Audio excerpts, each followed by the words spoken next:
Yes, basically tukwaniriza ko mukutu gwaffe omuganzi ogumanyikiddwa nga Uganda mu Kamoli amanya nedobo Pampita Ntambi Chimso Rich Boy Maxwell Junior ayo kubanga otwegattako all the time tuba tutambula fenna okola kyamanya ate gwatana okuba nti otwegattako nkusaba ekintu kimu muganda wange subscribing tuberenga tugenda mu maaso mpolampola nokuba nti tukwatagana all the time nakulwa leero tukuletedde mwana mwala amanyikiddwa nga Carol Nantongo bwetwogerera ali bubi ddala nga sisulewo sisibewo yali ku mimwa gy'abantu naye nga ate tulina essanyu okutegeeza nti amaanyi ga Mukama we gabeera tekisobola kuba nti akimutwala nga bwe tusuubira twogerera omukyala oba omuyimbi amanyikiddwa nga Carol Nantongo ali ku kitanda ali admitted ku kitanda ng'obulwadde obumuluma tebumanyikiddwa however much wamu ku ba social media managers be yavuddeyo n'awandika ku Instagram nategeeza nga Carol Nantongo bali ku battlinga n'ekirwadde ekimanyikiddwa nga typhoid. Tujukire nti recently Carol Nantongo nga yakava mu Golden Band waliwo ebintu bingi ebyavayo nga byogerera nga twavayo ne tutegeezebwa nga mukyala mukulu amanyikiddwa nga Mami Stacia Mayanja bwe yatandise okuba nti amulinnya kagere ku kagere n'okuba nti amugendera mu masabo okuba nti amuloga. Twakitegerako recently nti Carol Nantongo yagendako mu studio emu okuba nti recording ennyimba empya abeere nti asanyusa abawagizi be mpolampola naye ng'ate eddoboozi mbulyagaana ne lifiira ddala mpolampola so n'olwekyo kyali kizibu nnyo okuba nti Carol Nantongo akola oluyimba olwo bino nno tebaabifa ku kintu kyonna baavaayo ne bategeeza nti Carol Nantongo mbu Stacia Mayanja yali behind this move era nga abantu basongamu ennywe okuba nti Stacia Mayanja alemesa Carol Nantongo obulamu bagamba mbu Stacia Mayanja yaroga Carol Nantongo fete tubinaako bukakafu naye ng'ate engambo bwezityo bezitambula tumanyi nti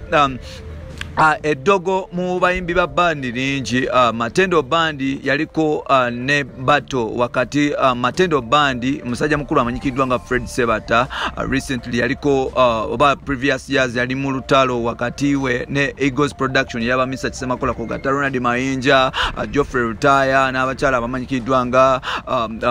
Catherine Kusasira Stacia Mayanja n'abasigadde naye ng'ate olutalo luno bamala ne baluwangula era nga bamaliriza nga beekubye ennyimba Matendo Bandi boss amanyikiddwa nga Mzee Fred Sebata vayo anategeeza na mtiteri badogo ebintu bye birimu alali olulimba abasinga balunyumira bali mu myaka ejo sono lwekyo eddogo mu bandi sigala litambula mpola lunaku lwaleero bukigamye okuba nti mbu Stacia Mayanja yali behind mu kulwala kwa Carol Nantongo nno kino ekyana kito nnyo okuba nti kirogebwa simanyi oba Stacia kikyakyogerako okuba nti asonyeddwamu olumbe naye ng'ate amawulire galaga nti Stacia Mayanja y'omu ku balogo abakyasinza okuba nti baloga bannaabwe mu music band mbu ye yaloga Catherine Kusasira n'aloga Namatovu kugata ne baawe era nga kyekyaviirako okuba nti ne bandi emanyikiddwa nga Eagles Production esasika bwe barecruitinga mu Golden Band bwe barecruitinga abaana abapya Carol Nantongo y'omu ku abo. Carol Nantongo yatandika okuba nti akikuba mpolampola Stacia Mayanja yatandika okuba nti amogerera ebigambo bingi n'okubayo okugamba nga omuwala ono bwe yeeraga ayinza okulowooza nga mbu omwana ono yeeraga alowooza mbu yasoose okubeera owakabi era yavangayo n'agamba nti nabo baliko abakabi si yasoose okubeera owakabi time yejja kutuuka aveeko bino nno bato esigala mpolampola ng'egenda mu maaso era nga Stacia Mayanja yali alinyirira nnyo omuwala amanyikiddwa nga Carol Nantongo bato yagenda mu maaso mpolampola paka sawa zino twogera Carol Nantongo ali ku kitanda ali ku ndiri naye ng'ate batandise okusongamu Stacia enywe ate nga amawulire amalala gagamba nga Carol officially bye tufuna mu ddwaliro kigambibwa okuba nti Carol Nantongo ali mu battlinga na typhoid according to her manager recently naye ng'ate amawulire amalala gagamba mbu Stacia Mayanja mugenda like Stacia Mayanja y'omu ku nsonga lwaki Carol Nantongo ali ku battlinga n'obulwadde mbu Stacia Mayanja yaloga Carol Nantongo bino n'ebirala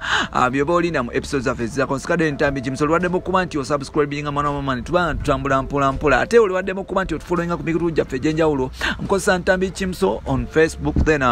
Twitter nkozesa Kimso 16, kogata ne TikTok nkozesa Kimso 16, tuba tukwatagana mpola mpola. Bye bye, nkwagala nnyo, webale kwekuumira wano 24/7, wekuume COVID simanyi oba gyali oba takyaliyo naye nga tulina okwekuuma. Bye bye.